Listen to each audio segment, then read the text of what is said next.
कहते हैं कि परिभाषाएं बदल दो तो सच अपने आप बदल जाता है। अब इस सिद्धांत को प्रकृति पर भी लागू कर दिया गया है। जिसे हम राजस्थान और दिल्ली की जीवन रेखा या किडनी कहते हैं, वह अरावली आज अपने अस्तित्व की लड़ाई लड़ रही है। हाल ही में आई एक नई रिपोर्ट ने सबको चौंका दिया है। क्या आपको पता है कि अरावली की कई पहाड़ियां अब नक्शे से पूरी तरह गायब हो चुकी है। आज के वीडियो में हम जानेंगे कि नई रिपोर्ट क्या कहती है और इसका हमारे पर्यावरण पर क्या भयानक असर होने वाला है। भारत की सबसे पुरानी पर्वतमाला अरावली, क्या काट दिया जाएगा इसे? क्या होगा अगर इसे नई रिपोर्ट के अनुसार काट दिया जाए तो? अरावली पर्वतमाला, जो अब तक करोड़ों वर्षों तक पहाड़ियां मानी जाती थी, लेकिन आज माप और फित्ते के आगे खड़ी होकर सफाई दे रही है कि अगर मेरी हाइट 100 मीटर से कम है, क्या मैं पहाड़ नहीं हूँ? यह नई परिभाषा विज्ञान की खोज नहीं, ये एक सुविधा की खोज है। क्योंकि जब पहाड़ छोटा घोषित हो जाए तो जंगल अपने आप गायब हो जाते हैं और खनन वैध लगने लग जाता है तो पर्यावरण तकनीकी रूप से सुरक्षित घोषित कर दिया जाता है।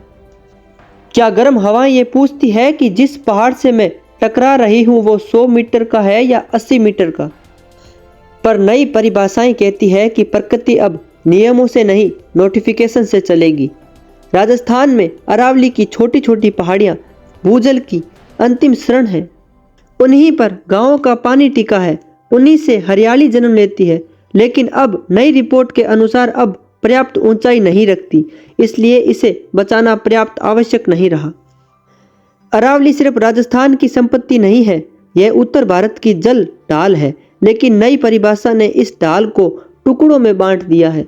कुछ पहाड़ सुरक्षित घोषित कर दिए गए हैं, परंतु कुछ पहाड़ बलि के लिए प्रयुक्त हैं।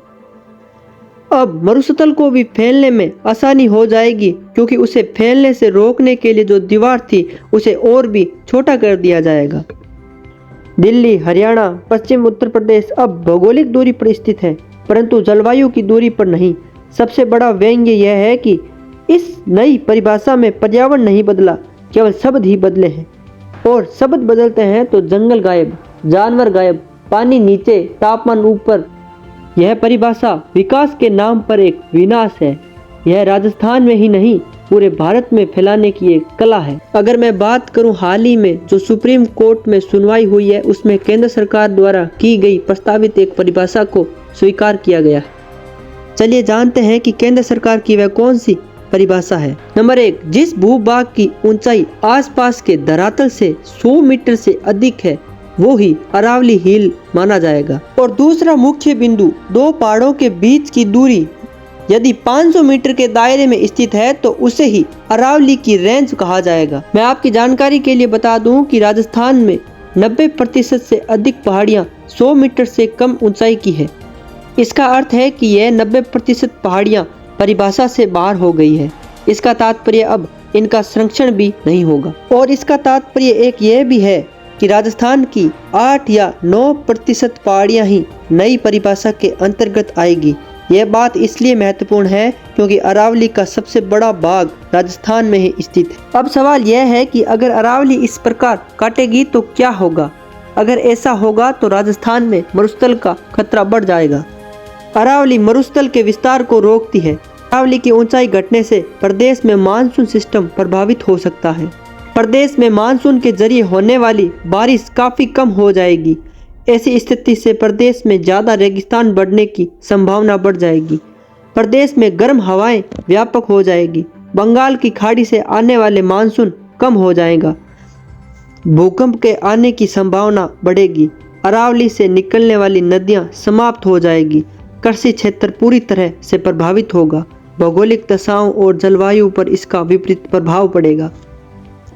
यहाँ तक कि कुछ विशेषज्ञों का मानना है कि अरावली नहीं रही तो आने वाली पीढ़ियां इस प्रदेश में रह ही नहीं पाएगी, क्योंकि चारों तरफ सूखा और अकाल ही नजर आएगा। अरावली सिर्फ पहाड़ी ही नहीं बल्कि ये राजस्थान की जीवन रेखा है। तो आइए जानें, समझें और जिम्मेदारी के साथ इस विषय पर संवाद करें। यदि अरावली बचेगी तो राजस्थान बचेगा। उम्मीद है कि यह जानकारी आपको जरूर समझ में आ गई होगी। इस वीडियो को प्रत्येक राजस्थानी तक जरूर पहुंचाएं।